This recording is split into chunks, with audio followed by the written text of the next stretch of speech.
I'd like you to tell us more about why do you think that Facebook, something that we think it's so useful nowadays for campaigns like this, why would you say that it undermined the conversation and, you know, taken further the issue?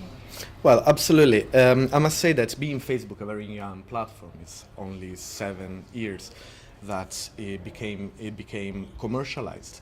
We need to overcome common sense, which considered many events taking place, for example, in Egypt, in Tunisia, and in other countries, to be as social media revolutions, as Facebook revolutions, and we need to go in depth with issues about the design of such technologies and how can they promote on the one hand but at the same time hinder the operation of social movements. For what concerned the case study about Italy and the anti-Berlusconi protests, the findings of my research proved that the design of the internet adds a specific outcome.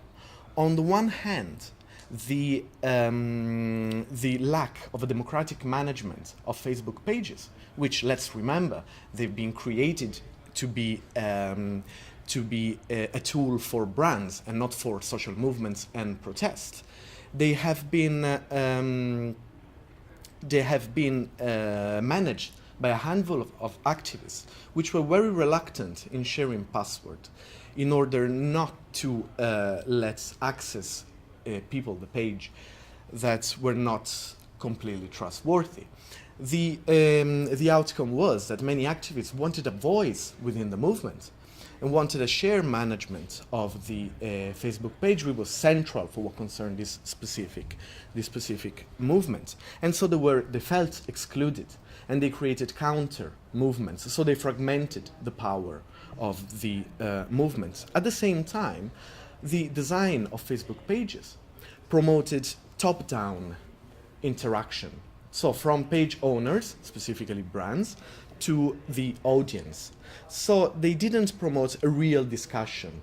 So it's open to argument whether Facebook is apt or not for a real discussion. The design influences negatively patterns of discussion, as most of the comments are related to the actual status updates, to the actual post, rather than engaging in a real conversation.